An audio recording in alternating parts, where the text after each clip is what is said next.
So today we're diving into a really cool student-led idea coming out of London Metropolitan University. It's called the Dialogic Feedback Engagement Framework.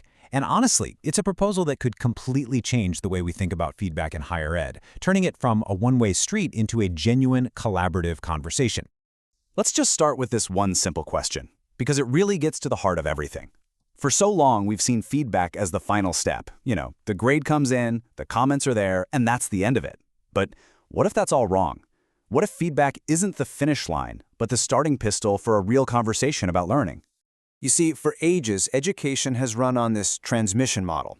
The tutor talks, or in this case, writes comments, and the student is just supposed to get it, all on their own. But as researchers like Sadler and Nickel have pointed out, that's just not very effective. The alternative is this dialogic model, where feedback becomes a shared process, something you work on together to get to that aha moment. So what does this one-way street of feedback actually feel like for students? Well, when you look at the data, you can see exactly where the cracks in the system start to show.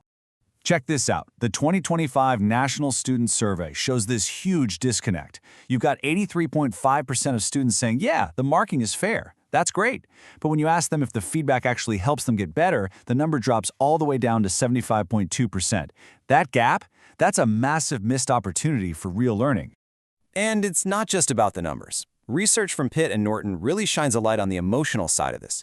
When you get comments you can't understand, or you have no idea how to use them, it just leads to anxiety. It's discouraging. And pretty soon, some students might just decide it's easier to avoid looking at feedback at all. Okay, so to fix this, these students did something brilliant. They didn't just pull an idea out of thin air. No, they built their framework on a rock-solid foundation of existing educational research. Let's look at how they put the pieces together. What they did was so smart. They took all these powerful ideas and wove them into one single model. You've got dialogic feedback from Nickel and Carlos, which is all about conversation. Then there's feed forward from Hattie and Temperley, which is about looking ahead. Add in feedback literacy from Carlos and Bowd, actually teaching the skills to use feedback and the power of peer feedback, and boom, you've got a complete system. And all of that brings us to the core of their proposal, the Dialogic Feedback Engagement Framework. It's a simple, powerful, and repeatable cycle for everyone involved. It's this really elegant three-stage loop. First up is reflection. This is where you, as the student, just try to make sense of the comments. Then, and this is so important, comes dialogue, a dedicated time to talk about it, to ask questions, to clarify things with your tutor or even your peers. And finally, the cycle lands on feed forward, where you make a concrete plan of action for how you're going to use what you've learned on your next project. Okay, so that's the big idea. But how do you actually make it happen in the real world? This is where it gets really clever, because they didn't just stop at the theory. They created a practical tool to go with it. They call it the feedback board.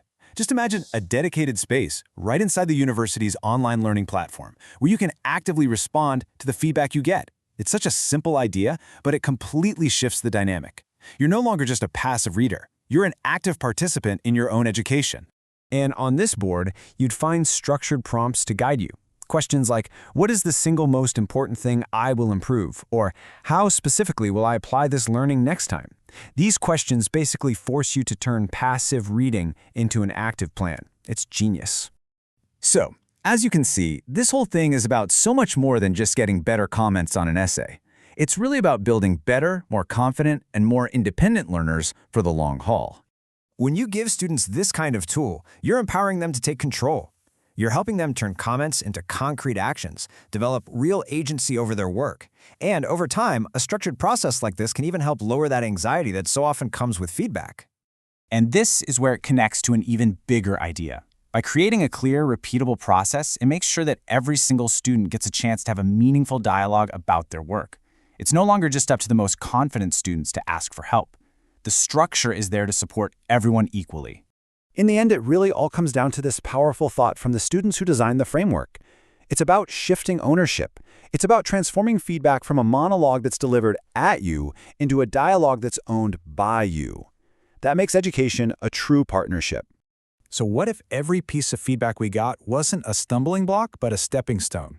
And honestly, this brings us to what might be the biggest idea of all. By demystifying this whole feedback process, this framework actually promotes educational equity. It makes sure that every single student, no matter their background, has the tools they need to understand and act on their feedback.